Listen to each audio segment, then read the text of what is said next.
வேளாண் மின் இணைப்புகளுக்கு ஸ்மார்ட் மீட்டர் பொருத்த முடியாது என நடுவண் அரசிடம் தமிழக அரசு திட்டவட்டமாக தெரிவிக்க வேண்டும் என்று மருத்துவர் ராமதாஸ் வலியுறுத்தியுள்ளார். திண்டிவனத்தை அடுத்த தைலாபுரத்தில் பாமக நிறுவனர் மருத்துவர் ராமதாஸ் செய்தியாளர்களை சந்தித்தார். அப்போது பேசிய அவர், கரும்புக்கான கொள்முதல் விலை போதாது என்றும் டன்னுக்கு 1000 ரூபாய் சேர்த்து வழங்க வேண்டும் என்றும் கேட்டுக்கொண்டார்.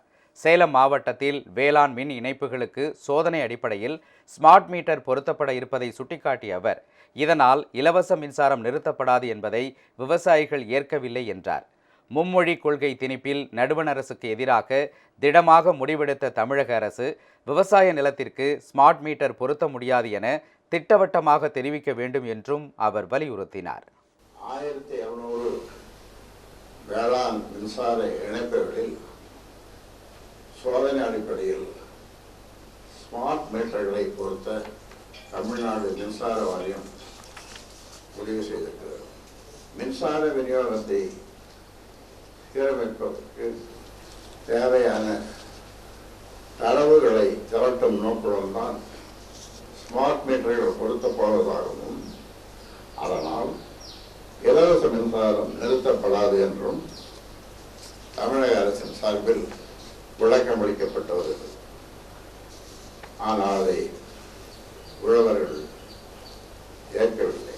விவசாயத்திற்காக எவ்வளவு மின்சாரம் இலவசமாக வழங்கப்படுகிறது என்பதை கண்டறிந்து அதற்கேற்ற வகையில் ஒவ்வொரு மின் இணைப்புக்கும் மின் பயன்பாட்டுக்கான வரம்புகளை நிர்ணயித்தல், அதற்கும் கூடுதலாக பயன்படுத்தப்படும் மின்சாரத்திற்கு கட்டண வசூலித்தல், அனைத்து மின்சார இணைப்புகளுக்கும் ஸ்மார்ட் மீட்டர்களை பொருத்துதல் ஆகியவை இந்த திட்டத்தின் உண்மையான நோக்கமாகும்.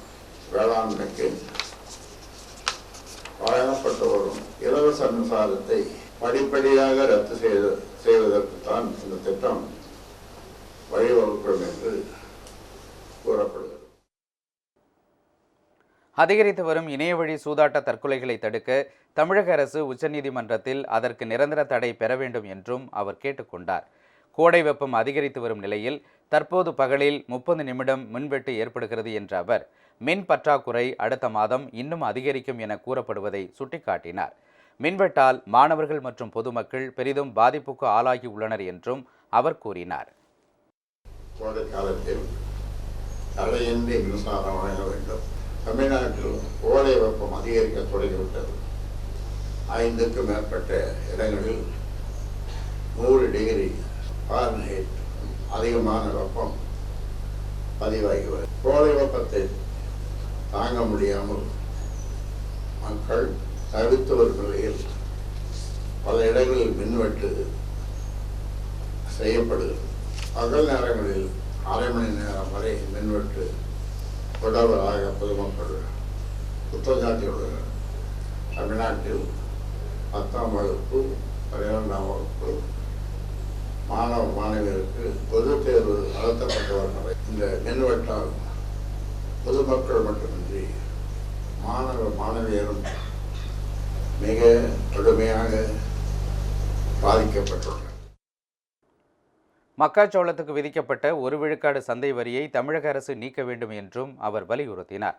மதுராந்தகம் ஏரியை தூர்வாரி பலப்படுத்துவதன் மூலம் நீர் கொள்ளளவை உயர்த்த திட்டமிடப்பட்டு 3 ஆண்டுகள் கடந்தும் 60 விழுக்காடு பணிகள் மட்டுமே முடிந்துள்ளதாக கூறினார்.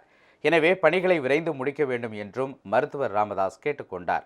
செய்தியாளர் சந்திப்பில் பாமக கௌரவ தலைவர் ஜி.கே. மணி, வன்னியர் சங்க தலைவர் பூத்தா அருள்மொழி உள்ளிட்ட முக்கிய நிர்வாகிகள் உடனிருந்தனர்.